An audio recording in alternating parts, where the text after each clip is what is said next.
দক্ষিণ লেবাননের সীমান্ত এখন জ্বলন্ত অগ্নিকুণ্ড।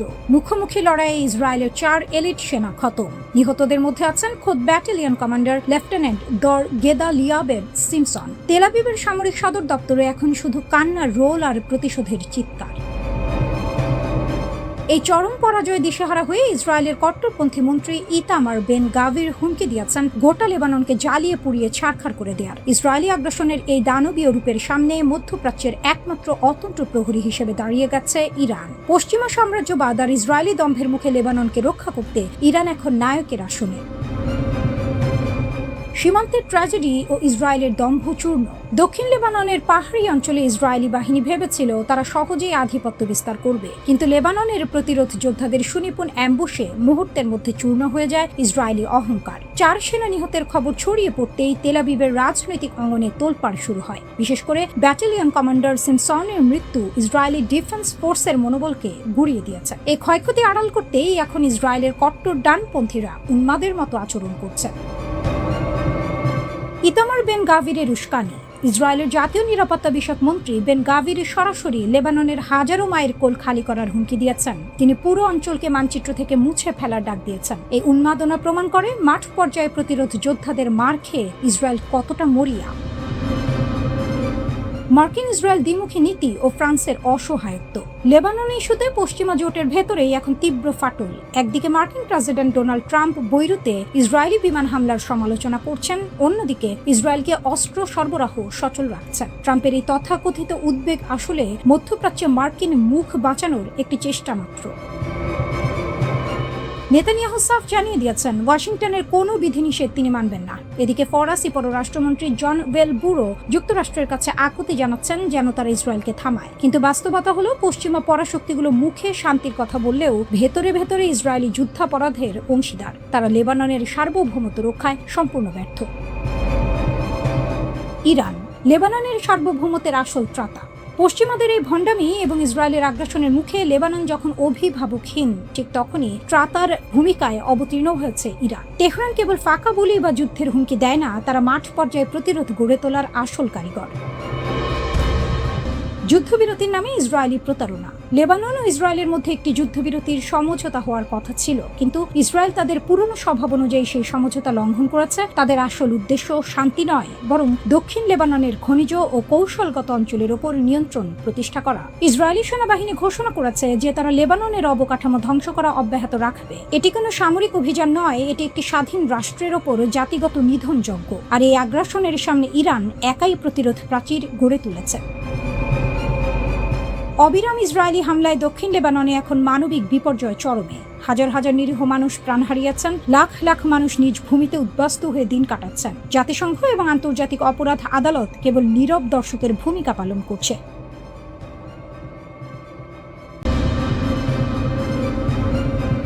মিত্রকেই শাসালেন ভ্যান্স। ইরানের চালে কোণঠাসা ইসরায়েল, বদলে যাচ্ছে মধ্যপ্রাচ্যের সমীকরণ। দশকের পর দশক ধরে যে সম্পর্ককে অটুট ধরে নেওয়া হয়েছিল, সেই ওয়াশিংটন তেল আবিব পক্ষে আজ স্পষ্ট ফাটল। আর সেই ফাটলের কেন্দ্রে দাঁড়িয়ে আছে একটি নাম, ইরান। তেহরান কোনো যুদ্ধ জেতেনি, কিন্তু কূটনীতির বোর্ডে এমন একটি চাল দিয়েছে যেটা আমেরিকার ভাইস প্রেসিডেন্টকে দিয়েই তার পুরনো মিত্রকে সরাসরি শাসাতে বাধ্য করেছে। এটাই এখন বিশ্ব রাজনীতির সবচেয়ে বড় গল্প। যে মন্তব্য কাঁপিয়ে দিল সব হিসাব। জেডি ভ্যান্স, মার্কিন ভাইস প্রেসিডেন্ট, ট্রাম্প প্রশাসনের দ্বিতীয় সর্বোচ্চ ক্ষমতাধর মানুষ, সাংবাদিকদের মুখোমুখি দাঁড়িয়ে তিনি সরাসরি ইসরায়েলের নেতৃত্বের উদ্দেশ্যে বললেন, বাস্তবতাটা বুঝতে শেখা প্রয়োজন। এই একটি লাইন আন্তর্জাতিক কূটনীতির ভাষায় অনেক কিছু বলে দেয়। মিত্রকে প্রকাশ্যে এভাবে সতর্ক করা হয় না যদি না সম্পর্কে সত্যি বড় ধরনের টানাপোড়েন তৈরি হয়। কিন্তু কেন এই মন্তব্য? কিসের আগে ফুঁসলেন ভ্যান্স? ঘটনার শিকড়ে ইরান। ট্রাম্প প্রশাসন ইরানের সঙ্গে একটি সমঝোতা চুক্তির খসড়া তৈরি করেছে। সেই খবর ছড়িয়ে পড়তেই ইসরায়েলের অন্দরমহলে শুরু হলো তীব্র সমালোচনার ঝড়। ইসরায়েলের মন্ত্রী ও নীতি নির্ধারকদের অনেকেই এই সমঝোতাকে বললেন তেহরানের কাছে মার্কিন প্রশাসনের নতি স্বীকার। সমালোচনা শুধু কূটনৈতিক ভাষায় থামেনি, ট্রাম্প প্রশাসনকে লক্ষ্য করে ব্যক্তিগত আক্রমণও এলো। আর তখনই ভ্যান্স ধৈর্য হারালেন। যা বললেন ভ্যান্স, যা শুনতে হলো ইসরায়েলকে। ভ্যান্সের বার্তা ছিল কঠোর, স্পষ্ট এবং একদম সরাসরি। তিনি মনে করিয়ে দিলেন, গত কয়েক মাসে ইসরায়েলের আকাশ ও ভূখণ্ড রক্ষায় ব্যবহৃত প্রতিরক্ষা সরঞ্জামের 2/3 এসেছে আমেরিকার হাত ধরে। মার্কিন করদাতাদের টাকায় কেনা অস্ত্র দিয়ে যারা নিজেদের বাঁচাচ্ছে, তাদের পক্ষ থেকে ট্রাম্প প্রশাসনের সমালোচনা কোনোভাবেই গ্রহণযোগ্য নয়। এখানেই থামলেন না, ব্যঙ্গাত্মক ভঙ্গিতে প্রশ্ন ছুড়লেন, সমালোচনা করা সহজ, কিন্তু বিকল্প প্রস্তাবটা ঠিক কি? তারপর বললেন সেই কথা যেটা ইসরায়েলের রাজনৈতিক মহলে এখনো অনুরণিত হচ্ছে, কোনো সমস্যার সমাধান কেবল শক্তি প্রয়োগ বা ধ্বংসযজ্ঞ দিয়ে চিরস্থায়ী হয় না। ইরান যে চালটা দিয়েছে, এখন একটু পেছনে ফিরে তাকান। ইরান কি সত্যিই দুর্বল হয়ে টেবিলে এসেছে, নাকি এটা তেহরানের দীর্ঘমেয়াদী কৌশলের অংশ? লেবানন সীমান্তে সংঘাত চলছে, হরমুজ প্রণালীতে উত্তেজনা আছে, কিন্তু ঠিক এই মুহূর্তে ইরান আলোচনার টেবিলে বসে দেখাচ্ছে, আমরা শান্তি চাই, আমরা কথা বলতে রাজি। এই একটি পদক্ষেপ ইসরায়েলকে কোণঠাসা করে দিয়েছে, কারণ এখন ইসরায়েল যদি যুদ্ধ চালিয়ে যায়, বিশ্বের চোখে সে হয়ে যায় শান্তি বিরোধী পক্ষ, আর যদি থামে তাহলে ইরানের কূটনৈতিক বিজয় স্বীকার করতে হয়। দুদিকেই ইসরায়েলের জন্য সংকট। ভ্যান্স একটি কথা বলেছেন যেটা ইসরায়েলের জন্য সবচেয়ে ভয়ের। বর্তমান বিশ্ব পরিস্থিতিতে যুক্তরাষ্ট্রের চেয়ে বড় কোনো শক্তিশালী মিত্র ইসরায়েলের অবশিষ্ট নেই। এটা শুধু তথ্য নয়, এটা সতর্কবার্তা। এটা বলছে, মিত্রকে হারানোর সামর্থ্য তোমার নেই, তাহলে মিত্রের সিদ্ধান্তকে চ্যালেঞ্জ করছো কোন সাহসে? ইসরায়েল এই চুক্তিতে সই করেনি। তারা ঘোষণা করেছে নিজের নাগরিক ও ভূখণ্ড রক্ষায় যে কোনো সামরিক পদক্ষেপ নেওয়ার অধিকার তারা রাখে। কিন্তু সেই ঘোষণা এখন অনেকটাই ফাঁকা গর্জনে পরিণত হচ্ছে, কারণ সবচেয়ে বড় মিত্রটাই এখন অন্য পথে হাঁটছে।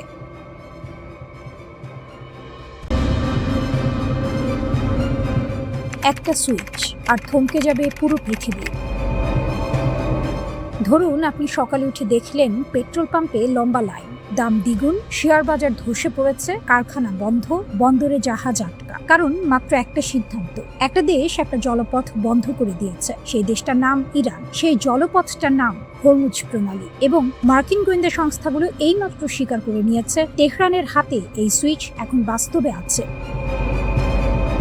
পৃথিবীর সবচেয়ে দামি 33 কিলোমিটার হরমুজ প্রণালী। ওমান উপসাগর আর পারস্য উপসাগরের মাঝখানে মাত্র 33 কিলোমিটার চওড়া এক জলপথ।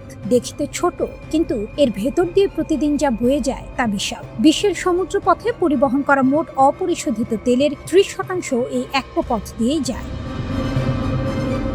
সৌদি আরব, সংযুক্ত আরব আমিরাত, কুয়েত, ইরাক, কাতার, এই অঞ্চলের প্রতিটি বড় তেল রফতানিকারক দেশের জাহাজ এই পথে চলে। ইউরোপ, এশিয়া, আমেরিকা, সবার জ্বালানির লাইন এই একটি গলিপথের উপর নির্ভরশীল। এই পথ বন্ধ হলে বিকল্প নেই। পাইপলাইন আছে, কিন্তু পর্যাপ্ত নয়। অন্য সমুদ্রপথ আছে, কিন্তু 1000 কিলোমিটার ঘুরতে হবে। তার মানে সময় বাড়বে, খরচ বাড়বে, আর তেলের দাম আকাশ ছোঁয়া। গোয়েন্দা রিপোর্টের বোমা। সিএনএন মার্কিন গোয়েন্দা প্রতিবেদনের বরাত দিয়ে যা জানালো তা রীতিমতো চমকে দেওয়ার মতো। ইরান শুধু হুমকি দেয়নি, তারা প্রমাণ করেছে চলমান সংঘাতের মাঝেও তারা হরমুজের প্রবেশপথ অবরুদ্ধ করার সক্ষমতা রাখে। এটার তাত্ত্বিক কোনো আলোচনা নয়, এটা কার্যত যাচাই করা বাস্তবতা। গোয়েন্দা মহলের ভাষাটা আরো কঠিন। হরমুজের ওপর ইরানের এই নিয়ন্ত্রণ পারমাণবিক বোমার চেয়েও বেশি কার্যকর অস্ত্র। কারণ পারমাণবিক বোমা ব্যবহার করলে ইরান নিজেও ধ্বংস হবে, কিন্তু হরমুজ বন্ধ করলে পুরো পৃথিবী পুড়বে আর ইরান বসে দেখবে। তেহরানের নতুন চাল। দশকের পর দশক ধরে পশ্চিমা দুনিয়া ইরানকে চাপ দিয়েছে, অবরোধ দিয়ে, হুমকি দিয়ে, এক ঘরে করে। তেহরান এতদিন পাল্টা দিয়েছে মিত্রদের মাধ্যমে, হামাস, হিজবুল্লাহ, হুতি। কিন্তু এখন সমীকরণ বদলে গেছে। হরমুজের এই সক্ষমতা ইরানকে দিয়েছে সরাসরি দর কষাকষির হাতিয়ার। আন্তর্জাতিক যে কোনো আলোচনার টেবিলে তেহরান এখন ঢুকবে নতুন দাপটে। অবরোধ তুলে নাও, না হয় দেখো কি হয়। এটাই এখন তাদের কার্ড। পাকিস্তান সহ বিভিন্ন মধ্যস্থতাকারীর চেষ্টায় ওয়াশিংটন ও তেহরানের মধ্যে কিছুটা সমঝোতার হাওয়া বইছিল। মার্কিন প্রশাসন নিষেধাজ্ঞা শিথিলের কথাও ভাবছিল, কিন্তু এই গোয়েন্দা প্রতিবেদন সব হিসাব উল্টে দিয়েছে। কারণ চুক্তি হলেও প্রশ্ন থেকে যাচ্ছে, হরমুজের ওপর ইরানের এই সামরিক সক্ষমতা থাকবে। আজ সমঝোতা হলো, কাল আবার বিরোধ হলে সেই সুইচ তো ইরানের হাতেই থাকবে। ওয়াশিংটনের ঘুম কেড়েছে যা, সত্যিকারের বিপদ এখানে। আমেরিকা দীর্ঘদিন ধরে ইরানের পারমাণবিক কর্মসূচি নিয়ে মাথা ঘামিয়েছে। পরমাণু বোমা যেন তেহরানের হাতে না পড়ে, এটা ছিল মার্কিন নীতির কেন্দ্রে। কিন্তু এখন পেন্টাগন ও সিআইএ বুঝতে পারছে, পরমাণু বোমার চেয়ে কম বিপদজনক নয় হরমুজের চাবিকাঠি। পারমাণবিক কর্মসূচি আটকানো যায় বোমা মেরে, নিষেধাজ্ঞা দিয়ে, চাপ দিয়ে। কিন্তু হরমুজকে আটকাবেন কিভাবে? মার্কিন নৌবাহিনী সেখানে আছে, কিন্তু একটি পূর্ণ সংঘর্ষ ছাড়া ইরানকে থামানো যাবে না। আর সেই সংঘর্ষের মূল্য দিতে পুরো পৃথিবী রাজি নয়। ইরান সেটা ভালোভাবেই জানে।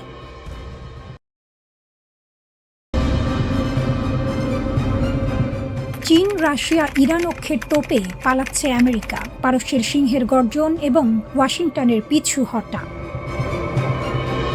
মধ্যপ্রাচ্যের মরুভূমিতে এখন আর মার্কিন সাম্রাজ্যের একচ্ছত্র দাপট নেই। সেখানে এখন শুধু পারস্যের সিংহের গর্জন। চীন, রাশিয়া আর ইরানের ত্রিমুখী শক্তিতে মধ্যপ্রাচ্যের ভূ রাজনীতিতে নেমে এসেছে এক মহাপ্রলয়। যে ওয়াশিংটন এতকাল এই অঞ্চলে ছড়িয়ে ঘুরিয়েছে, তারা এখন তল্পিতল্পা গুটিয়ে পালাতে বাধ্য হচ্ছে। তেহরানের হুঙ্কারে কাঁপছে তেল আবিব থেকে ওয়াশিংটন। বছরের পর বছর ধরে গড়ে ওঠা এক অভেদ্য দেয়াল এখন আমেরিকার সামনে দাঁড়িয়ে। এই দেয়ালের নাম চীন, রাশিয়া, ইরান অক্ষ। ইরান আমেরিকা ছায়াযুদ্ধে চূড়ান্ত বিজয় গাথা লিখেছে তেহরান। এটা শুধু ফাঁকা বুলি নয়, রণক্ষেত্রের কঠিন বাস্তবতা। একদিকে ইসলামিক রিভলিউশনারি গার্ড কর্পস বা IRGCর ইস্পাত কঠিন মনোবল, অন্যদিকে দুই পরাশক্তি বন্ধু চীন ও রাশিয়ার প্রযুক্তিগত সমর্থন। এই দুইয়ের মেলবন্ধনে মার্কিন যুক্তরাষ্ট্রের আধুনিক প্রতিরক্ষা ব্যবস্থাকে বুড়ো আঙুল দেখিয়েছে পারস্যের সিংহরা। শহীদ আয়াতুল্লাহ আলী খামেনির দেশ আজ পশ্চিমাদের চোখে চোখ রেখে লড়াই করছে। মধ্যপ্রাচ্যের কসাই খ্যাত বেনিয়ামিন নেতানিয়াহুর সমস্ত ছক ভেস্তে দিয়েছে ইরান। মার্কিন রণতরী আর অত্যাধুনিক যুদ্ধ বিমানগুলো আজ অসহায়। তেহরানের এই রণকৌশলের সামনে টিকতে না পেরে রীতিমতো লেজ গুটিয়ে পালাচ্ছে মার্কিন বাহিনী। পুতিনের বন্ধুত্ব, রাশিয়ার MI হেলিকপ্টার চুক্তি। রুশ প্রেসিডেন্ট ভ্লাদিমির পুতিন যে ইরানের কত বড় বন্ধু তার প্রমাণ এবার প্রকাশ্য। শুধু মুখের কথা নয়, রাশিয়া ও ইরানের বন্ধুত্ব এখন রূপ নিয়েছে সামরিক ও কৌশলগত চুক্তিতে। মস্কোতে আনুষ্ঠানিকভাবে একটি বড় চুক্তি সই করেছে ইরানের রেড ক্রিসেন্ট এবং রুশ প্রতিনিধি দল। চুক্তি অনুযায়ী রাশিয়ার কাছ থেকে 21টি অত্যাধুনিক MI হেলিকপ্টার কিনতে যাচ্ছে তেহরান। 2027 সালের মার্চের মধ্যেই প্রথম চালানির 4টি হেলিকপ্টার পৌঁছে যাবে পারস্যের মাটিতে। এই হেলিকপ্টারগুলো শুধু ত্রাণ বা রসদ সরবরাহের কাজেই লাগবে না, এর ভেতরে লুকিয়ে আছে পুতিনের দেয়া এক বড় চমক। এই আকাশযানগুলোতে যুক্ত থাকছে অত্যন্ত উন্নত নাইট ভিশন প্রযুক্তি। এর অর্থ হলো ঘুটঘুটে অন্ধকারেও শত্রুর চোখ ফাঁকি দিয়ে নিখুঁতভাবে অপারেশন চালাতে পারবে এই চপারগুলো। পাশাপাশি এতে থাকছে আধুনিক অগ্নি নির্বাপন সরঞ্জাম। দুর্যোগে কিংবা যুদ্ধে সবখানেই এই রুশ প্রযুক্তি ইরানকে দেবে এক অনন্য সুবিধা। বেজিং তেহরান অক্ষ, চীনের দীর্ঘমেয়াদী বাজি। শুধু রাশিয়া নয়, চীনকে নিয়েও সমান আত্মবিশ্বাসী তেহরান। ইরানের সংসদ স্পিকার মোহাম্মদ বাঘের গালিবফ স্পষ্ট ভাষায় হুঙ্কার ছেড়েছেন। তিনি বলেছেন, তেহরান কেবল চীনের একজন সাধারণ বাণিজ্যিক গ্রাহক নয়, ইরান হলো চীনের একটি পূর্ণাঙ্গ, নির্ভরযোগ্য এবং দীর্ঘমেয়াদী অংশীদার। বেজিংকে এটা বিশ্বাস করতে হবে যে ভবিষ্যতের যে কোনো আঞ্চলিক বা আন্তর্জাতিক জোটে এই দুই দেশ একসঙ্গে নেতৃত্ব দেবে। নতুন কোনো বিশ্ব ব্যবস্থা বা ব্লক তৈরি হলে চীন ও ইরান হবে তার অপরিহার্য সদস্য। ইরানি নীতি নির্ধারকদের মতে বৈশ্বিক রাজনীতিতে ক্ষমতার ভারসাম্য বজায় রাখতে বেইজিং এক গুরুত্বপূর্ণ ভূমিকা পালন করছে। মার্কিন যুক্তরাষ্ট্রের একতরফা নিষেধাজ্ঞা ওসব এখন কেবলই কাগজের বাগ। চীন ও ইরান সই করেছিল এক যুগান্তকারী 25 বছর মেয়াদী ব্যাপক কৌশলগত অংশীদারিত্ব চুক্তি। এই একটি চুক্তি আন্তর্জাতিক রাজনীতির মোড় ঘুরিয়ে দিয়েছে। রাজনীতি, সংস্কৃতি, নিরাপত্তা, প্রতিরক্ষা থেকে শুরু করে আঞ্চলিক সহযোগিতা, সব ক্ষেত্রেই দুই দেশের দীর্ঘমেয়াদী ফ্রেমওয়ার্ক তৈরি হয়ে গেছে এই চুক্তির মাধ্যমে।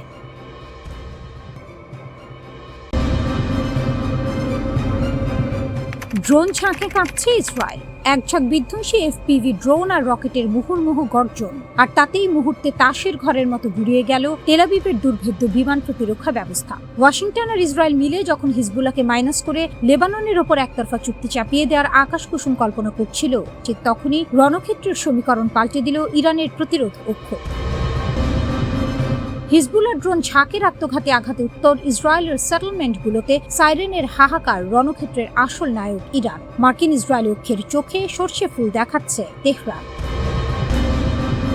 লেবানন সীমান্তে মার্কিন মধ্যস্থতায় তথাকথিত যুদ্ধবিরতির নবায়নে নাটক চললেও মাঠের লড়াইয়ে ইসরায়েলি বাহিনীর এখন কাচুমাচু অবস্থা। দক্ষিণ লেবাননে অপারেশন চালানোর সময় ইসরায়েলি সেনাদের উপর নেমে আসে সাক্ষাৎ জমদূত। ইরান অনুগত হিজবুল্লাহ যোদ্ধারা বিস্ফোরক বোঝায় অত্যাধুনিক FPV ড্রোন দিয়ে সরাসরি আঘাত হানে IDF সেনাদের উপর। এই নিখুঁত ড্রোন হামলায় 4 ইসরায়েলি রিজার্ভিস্ট গুরুতর আহত হয়ে হাসপাতালের বিছানায় ছটফট করছে। শুধু তাই নয়, সীমান্ত পেরিয়ে উত্তর ইসরায়েলের ইয়াহা এবং নাফতালি এলাকায় আছড়ে পড়েছে একের পর এক রকেট। হামলার তীব্রতায় সীমান্ত জুড়ে বেজে ওঠে যুদ্ধের সাইরেন, আর ইসরায়েলি সেটলাররা প্রাণ ভয়ে বাংকারের দিকে দৌড়াতে গিয়ে রীতিমতো হাঁকঢাক জুড়ে দেয়। মার্কিন মদতপুষ্ট আইডিএফ ভেবেছিল তারা লেবাননকে বাগে এনে ফেলেছে, কিন্তু ইরান সমর্থিত যোদ্ধারা প্রমাণ করে দিল আসল খেলা তো কেবল শুরু। এদিকে হিজবুল্লাহর মিডিয়া উইং থেকে মুক্তি পাওয়া একটি নতুন যুদ্ধক্ষেত্রের ভিডিও পুরো মধ্যপ্রাচ্যে তোলপাড় সৃষ্টি করেছে। ভিডিওতে দেখা যাচ্ছে ঝাঁকে ঝাঁকে ইরানি প্রযুক্তির ড্রোন ইসরায়েলি সামরিক ঘাঁটির ওপর ঈগলের মতো চক্কর কাটছে। নিখুঁত সার্ভেইলেন্সের মাধ্যমে আইডিএফ এর সাজোয়া যান এবং সেনাদের অবস্থান ট্র্যাক করে একের পর এক ড্রোন কামিকাজে স্টাইলে আছড়ে পড়ছে তাদের ওপর। ভিডিওর প্রতিটি ফ্রেমে দেখা যাচ্ছে বিশাল বিস্ফোরণের পর ওঠা ধোঁয়ার কুণ্ডলী, যা দেখে তেল আবিবের সামরিক থিঙ্ক ট্যাঙ্কগুলোর ঘাড়ের রগ চড়া হয়ে যাচ্ছে। ইসরায়েল যতই লেবাননের পাহাড়ি অঞ্চলে নির্বিচারে বোমা বর্ষণ করে মাশরুম ক্লাউড তৈরি করে নিজেদের বীরত্ব দেখানোর চেষ্টা করুক না কেন, ড্রোনের এই চোরাগোপ্তা ও নিখুঁত কামড় আইডিএফ এর মনোবল ভেঙে চুরমার করে দিচ্ছে। এই পুরো লড়াইয়ের নেপথ্যে কারিগর এবং আসল নায়কের আসনে রয়েছে ইরান। ইসরায়েলি বাহিনী যখনই লেবাননের সেনাবাহিনী বা নিরীহ নাগরিকদের উপর হামলা চালিয়ে উদরপিণ্ডি বুধর ঘাড়ে চাপানোর চেষ্টা করছে, তখনই তেহরান তার প্রতিরোধ ফ্রন্টের ঐক্য নীতি নিয়ে হুঙ্কার ছাড়ছে। সব খতিয়ান মেলালে দেখা যায় ড্রোন ও ক্ষেপণাস্ত্রের এই আধুনিক যুদ্ধে ইরান তার ছায়া বাহিনীদের মাধ্যমে ইসরায়েলের অপরাজেয় থাকার অহংকার ধুলোয় মিশিয়ে দিয়েছে। নেতানিয়াহু এবং বাইডেন প্রশাসন পর্দার আড়ালে হিজবুল্লাহকে ছাড়াই বৈরিক সরকারের সাথে এক জবরদস্তিমূলক চুক্তির ব্লু প্রিন্ট সাজিয়েছিল। লিতানি নদীর ওপার থেকে হিজবুল্লাহর অস্ত্র সমর্পণ এবং সেনা প্রত্যাহারের শর্ত দিয়ে তারা মূলত লেবাননকে ইসরায়েলের পায়ে দাস বানানোর চেষ্টা করছিল, কিন্তু তেহরানের মদতপুষ্ট এই প্রতিরোধ বাহিনী মার্কিনীদের সেই গুড়ের বালি ঠেকে দিয়েছে। হিজবুল্লাহর সেক্রেটারি জেনারেল নাইম কাসেম স্পষ্ট ভাষায় এই চুক্তিকে প্রত্যাখ্যান করে একে লেবাননের জনগণকে ধ্বংস করার রোডম্যাপ বলে আখ্যা দিয়েছেন। তিনি বজ্রকণ্ঠে হুঁশিয়ারি দিয়েছেন, যতক্ষণ না লেবাননের মাটি থেকে শেষ ইসরায়েলি সেনা প্রত্যাহার হচ্ছে এবং আগ্রাসন পুরোপুরি বন্ধ হচ্ছে, ততক্ষণ উত্তর ইসরায়েলের বাসিন্দাদের জন্য শান্তি হবে এক আকাশকুসুম কল্পনা।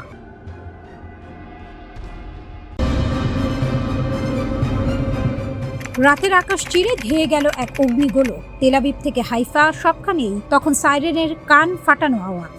মার্কিন ও ইসরায়েলি আকাশ প্রতিরক্ষা ব্যবস্থা কিছু বুঝে ওঠার আগে আঘাত হানল ইরানের এক নতুন মারণাস্ত্র। কোনো সাধারণ ড্রোন নয়, এটি তেহরানের একদম নতুন প্রজন্মের জেট চালিত যুদ্ধ বিমান সদৃশ ইউএভি। ওমান সাগরে মার্কিন যুদ্ধ জাহাজগুলোকে নাকানি চুবানি খাইয়ে তাড়িয়ে দেওয়ার ঠিক পরপরই ইরান এবার সরাসরি ইসরায়েলের ওপর এই মারণাস্ত্রের লাইভ ডেমো বা প্রদর্শনীর মাধ্যমে বিশ্বকে তাক লাগিয়ে দিল। তাসের ঘরের মতো ভেঙে পড়ল শত্রু শিবিরের এতদিনের অহংকার। মধ্যপ্রাচ্যের দাবার বোর্ডে ইরান এখন একচ্ছত্র নায়ক, যার প্রতিটি চাল প্রতিপক্ষের বুকে কাঁপন ধরাতে বাধ্য। ওমান সাগর থেকে ইসরায়েল ড্রোনের নতুন দিগন্ত। ইরানের তাসনিম নিউজ এজেন্সির রিপোর্ট অনুযায়ী গত 8 জুন রাতে ইসরায়েলে চালানো বিমান হামলায় ইরান তার সদ্য উন্মোচিত জেট চালিত ড্রোন ব্যবহার করেছে। এটি কোনো পরীক্ষামূলক মহড়া ছিল না, এটি ছিল সরাসরি রণক্ষেত্রে শত্রুকে বধ করার প্রথম সফল বাস্তব প্রয়োগ। এর মাত্র কয়েকদিন আগে ওমান সাগরে মার্কিন রণতরীগুলোর বিরুদ্ধে ইরান তাদের শাহেদ ড্রোন ব্যবহার করেছিল। সেই ঘটনার রেশ কাটতে না কাটতেই এবার ভূমি থেকে ভূমিতে আঘাত হানার মিশন। ইরানি কর্মকর্তারা এই নতুন ড্রোনকে বর্ণনা করেছেন এক উচ্চ গতির অ্যাটাক ড্রোন হিসেবে। এটি এত দ্রুত লক্ষ্যবস্তুর দিকে ছুটে যায় যে শত্রুর প্রচলিত এয়ার ডিফেন্স সিস্টেম বা রাডারগুলো একে শনাক্ত করার আগেই সব রফাদফা হয়ে যায়। মার্কিন ও ইসরায়েলি নৌবহর এখন আর কোনোভাবেই হিসাব মেলাতে পারছে না যে পরবর্তী আঘাতটি ঠিক কোন দিক থেকে আসবে, কারণ ইরান এখন জল, স্থল আর আকাশ 3 পথেই তাদের আক্রমণের জাল বিছিয়ে দিয়েছে। ত্রিস্তরীয় ক্রুজ ক্ষেপণাস্ত্রের মরণ কামড়। ইরানকে নায়ক বলা হচ্ছে তার রণকৌশলের অনন্য দক্ষতার কারণে। তেহরান তাদের উপকূলীয় প্রতিরক্ষাকে এমন এক ত্রিস্তরীয় ক্রুজ ক্ষেপণাস্ত্র কাঠামোয় সাজিয়েছে যা দিয়ে যে কোনো শক্তিশালী নৌবাহিনীকেও গুড়িয়ে দেওয়া সম্ভব। স্বল্প পাল্লার নাসির ও ঝাঁক আক্রমণ। মাত্র 35 কিলোমিটার পাল্লার এই মিসাইলটি আকারে ছোট হলেও এর কার্যকারিতা মারাত্মক। এটি তৈরি হয়েছে সংকীর্ণ জলসীমায় অত্যন্ত দ্রুতগতির এবং তীব্র লড়াইয়ের জন্য। স্পিডবোট এবং হেলিকপ্টার থেকে একসাথে ডজন ডজন নাসের মিসাইল ছুড়ে স্কোয়ার্ম ট্যাকটিক্স বা ঝাঁক আক্রমণের মাধ্যমে শত্রুর ডিফেন্স সিস্টেমকে সম্পূর্ণ অচল করে দেওয়া যায়। ছোট ও মাঝারি আকৃতির যুদ্ধ জাহাজ ধ্বংস করতে এর জুড়ি নেই।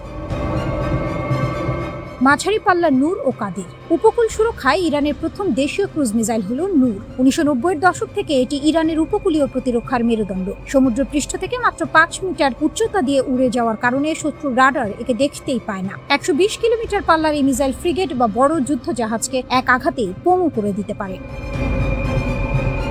দূরপাল্লার কাদির 380 ও আবু মাহদি। ইরানের দূরপাল্লার শক্তি দেখে পশ্চিমা বিশ্বের চোখ এখন কপালে উঠেছে। কাদির 380 ক্ষেপণাস্ত্রের পাল্লা 1000 কিলোমিটারের বেশি, যা পারস্য উপসাগরের সীমানা ছাড়িয়ে অনেক দূরে আঘাত হানতে সক্ষম। মাত্র কয়েক মিনিটে একক অপারেটর দ্বারা এটি উৎক্ষেপণ করা যায়।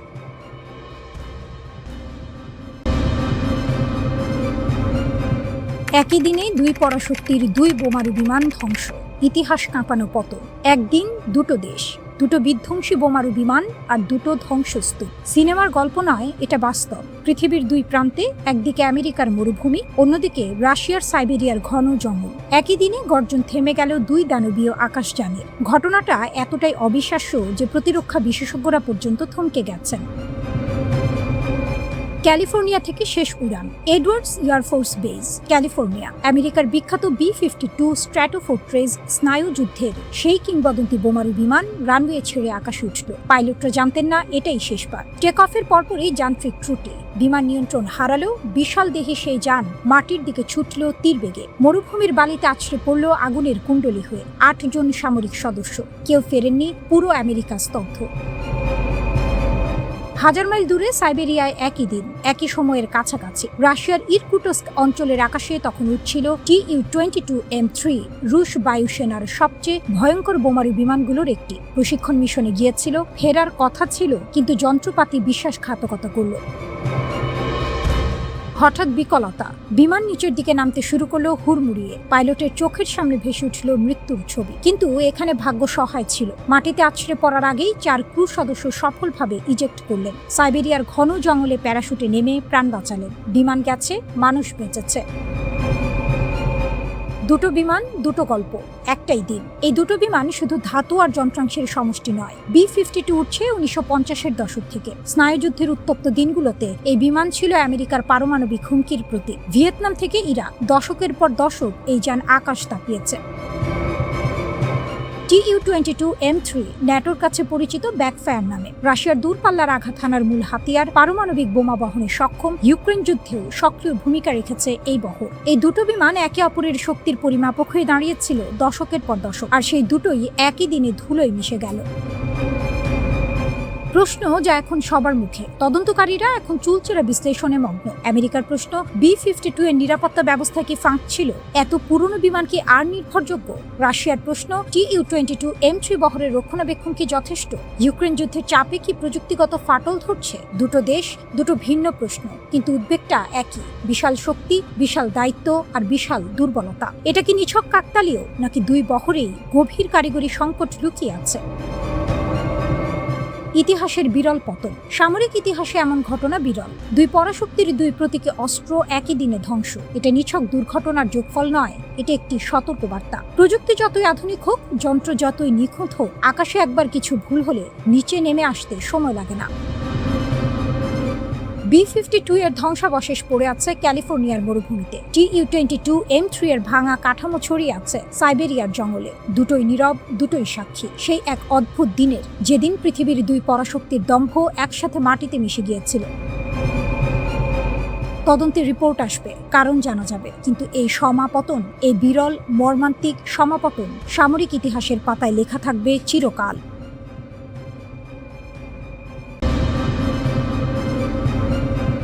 আমেরিকা মিথ্যা বলছে, প্রমাণ দিল ইরান। ওয়াশিংটন বলছিল সব মিসাইল আটকে দেওয়া হয়েছে। ইরান বলল দেখো, একটি ছবি, দুটো ছবি, ধ্বংসস্তূপ, পুড়ে যাওয়া রাডার, পুড়ে যাওয়া রেডন। কুয়েতের আলী আল সালেম এয়ারবেস, বাহরাইনের সামরিক স্থাপনা, আমেরিকার আর্লি ওয়ার্নিং সিস্টেম মাটিতে। ইরান শুধু হামলা করেনি, প্রমাণ সংরক্ষণ করেছে। যে ছবিতে কাঁপল পেন্টাগন। কেনিয়ায় ইরানি দূতাবাস, এক্সে একটি পোস্ট, আগে পরের দুটো ছবি। আগে আলী আল সালেম এয়ারবেজের ASR-1000 আর্লি ওয়ার্নিং রাডার বহাল তবিয়তে দাঁড়িয়ে, পরে ধ্বংসস্তূপ। দ্বিতীয় ছবিতে বাহরাইনের সামরিক স্থাপনা, বিশাল সাদা গোলাকার রেডম, যেটা সেন্সিটিভ রাডার সরঞ্জাম রক্ষা করে, সেটা নেই, উড়ে গেছে। TPS-59 আর্লি ওয়ার্নিং রাডার ধ্বংস। ইরান ক্যাপশনে লিখলো, keep lying boys, the only thing getting obliterated is your credibility. মিথ্যা বলতে থাকো, তোমাদের বিশ্বাসযোগ্যতাই শুধু ধ্বংস হচ্ছে। এই রাডারগুলো কতটা গুরুত্বপূর্ণ সাধারণ কোনো সামরিক সরঞ্জাম নয়। ASR-1000 এবং TPS-59 এগুলো গোটা উপসাগরীয় অঞ্চলের প্রতিরক্ষার চোখ। আকাশে শত্রু বিমান এলে এরা টের পায়, ড্রোন ধরে, ব্যালিস্টিক মিসাইল ট্র্যাক করে। এই চোখ এখন বন্ধ। আমেরিকা যদি সত্যিই সব মিসাইল আটকে দিত, তাহলে এই রাডার ধ্বংস হলো কিভাবে? এই প্রশ্নের উত্তর ওয়াশিংটনের কাছে নেই। কোথা থেকে শুরু হলো এই যুদ্ধ? ঘটনাক্রম বুঝতে হবে। আমেরিকার একটি অ্যাপাচি অ্যাটাক হেলিকপ্টার ভূপাতিত হলো। পাল্টা জবাবে মার্কিন বাহিনী দক্ষিণ ইরানের dozen dozen Tomahawk cruise missile ছুড়ল। ইরানের air defence system, ground control station, Hormuz প্রণালীর কাছের রাডার সাইট সব টার্গেট। ইরান চুপ করে বসে রইল না। 10 জুন রাতে IRGC ঘোষণা দিল, শুরু হলো প্রথম ধাপের বড় আক্রমণ। মিসাইল, ড্রোন একসাথে। এক রাতে 18টি টার্গেট। IRGCর দাবি, একটি অভিযানে 18টি আমেরিকান স্থাপনায় আঘাত। কুয়েতের আলী আল সালেম এয়ারবেস, আহমেদ আল জাবের এয়ারবেস, বাহরাইনের শেখ ঈশা এয়ারবেস, উত্তর ইরাকের হারির এয়ারবেস, জর্ডানের একটি এয়ারবেসে F-35 হ্যাঙ্গার। এমনকি বাহরাইনে মার্কিন নৌবাহিনীর 5ম ফ্লিটের সদর দফতর লক্ষ্য করে সুইসাইড ড্রোন পাঠানো হয়েছে। পার্সিয়ান উপসাগর থেকে ইরাক, জর্ডান থেকে বাহরাইন, ইরানের আঘাত ছড়িয়ে পড়েছে পুরো অঞ্চল জুড়ে। IRGC aerospace commander major general Majid Mousavi বললেন, গোটা অঞ্চলকে নরক বানিয়ে দিতে হবে। আমেরিকা কি বলছে? US সেন্ট্রাল কমান্ড বলছে তাদের অভিযান ছিল প্রতিরক্ষামূলক, ট্রাম্পের নির্দেশে পরিচালিত। কিন্তু রাডার ধ্বংসের ছবি নিয়ে, কুয়েত বাহরাইনে ক্ষয়ক্ষতির দাবি নিয়ে নীরবতা। IAEA এর মহাপরিচালক রাফায়েল মারিয়ানো গ্রোসি সাম্প্রতিক এক সাক্ষাৎকারে সতর্ক করে দিয়ে বলেন, যদি ইরান পারমাণবিক অস্ত্র বানানোর সিদ্ধান্ত নেয়, তাহলে এখনকার ইউরেনিয়ামের মজুদ দিয়ে 10টি বোমা বানিয়ে ফেলতে পারবে। তবে সূত্র দুটি আরও জানিয়েছে, ইরানের সমৃদ্ধ করা ইউরেনিয়ামের মজুদ কোথাও আছে সেটা জানার বিষয়ে মার্কিন গোয়েন্দারা আত্মবিশ্বাসী। আর এই আত্মবিশ্বাসের কারণ আকাশপথে নিরবিচ্ছিন্ন নজরদারি।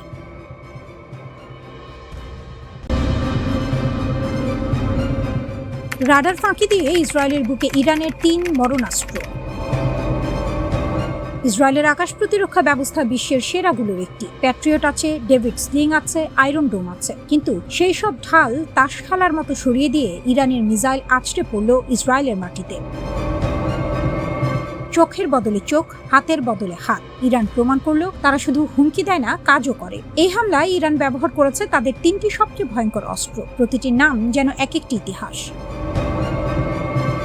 খেইবার শেকান, ইরানের 3য় প্রজন্মের মাঝারি পাল্লার মিসাইল। 1500 কিলোমিটার দূরের লক্ষ্যবস্তুতে নিখুঁতভাবে আঘাত করতে পারে। কিন্তু শুধু পাল্লা বড় হলেই চলে না, এই মিসাইলের আসল শক্তি তার অদৃশ্য হয়ে যাওয়ার ক্ষমতায়। রাডারের চোখকে ধোঁকা দেওয়ার জন্যই বিশেষভাবে নকশা করা হয়েছে এটি। ডেভিড স্লিং আর প্যাট্রিয়টের মতো দুর্ধর্ষ আকাশ প্রতিরক্ষা ব্যবস্থাও এই মিসাইলকে ধরতে পারেনি, ধরার সুযোগই পায়নি। গাদার, তরল জ্বালানি চালিত মাঝারি পাল্লার ব্যালিস্টিক মিসাইল। পাল্লা 2000 কিলোমিটার পর্যন্ত, অর্থাৎ ইরানের যে কোনো প্রান্ত থেকে ছুড়লে ইসরায়েলের যে কোনো কোণে গিয়ে পৌঁছাবে। দূরত্ব এখানে কোনো ঢাল নয়। ইমাদ, ইরানের তৈরি প্রথম গাইডেড ওয়ারহেড সহ মাঝারি পাল্লার ব্যালিস্টিক মিসাইল। 1500 কিলোমিটারের বেশি দূরত্বে আঘাত হানতে পারে এবং গাইডেড হওয়ার মানে হলো এটি লক্ষ্যভ্রষ্ট হওয়ার জন্য নয়, সরাসরি গন্তব্যে পৌঁছানোর জন্য তৈরি। এই 3টি মিসাইল একসাথে ব্যবহার হলে কি হয়, সোমবার সেটা দেখলো গোটা বিশ্ব। ইরানের হামলার প্রথম লক্ষ্য ছিল হাইফা শহরের একটি কেমিক্যাল কারখানা। এটি কোনো এলোমেলো পছন্দ নয়। ইসরায়েল এবং আমেরিকা একসাথে ইরানের একটি পেট্রোকেমিক্যাল কেন্দ্রে হামলা চালিয়েছিল। IRGCর জবাব সোজা, একই ধরনের হামলা, একই ধরনের লক্ষ্য, জ্বালানি দিয়ে জ্বালানি। কিন্তু হামলা শুধু সেখানেই থামেনি। ইসরায়েলের তেলনফ বিমান ঘাঁটি, নেভাতিম বিমান ঘাঁটি এবং রামাত ডেভিড বিমান ঘাঁটিতেও আঘাত এনেছে ইরানি মিসাইল। এই 3টি ঘাঁটি ইসরায়েলের বায়ুশক্তির মূল স্তম্ভ। এখান থেকেই ইরানের বিরুদ্ধে পরিচালিত হয়েছে বড় বড় বিমান হামলা। IRGCর দাবি, ছোড়া মিসাইলগুলোর প্রায় সবগুলোই নির্দিষ্ট লক্ষ্যে গিয়ে আঘাত করেছে।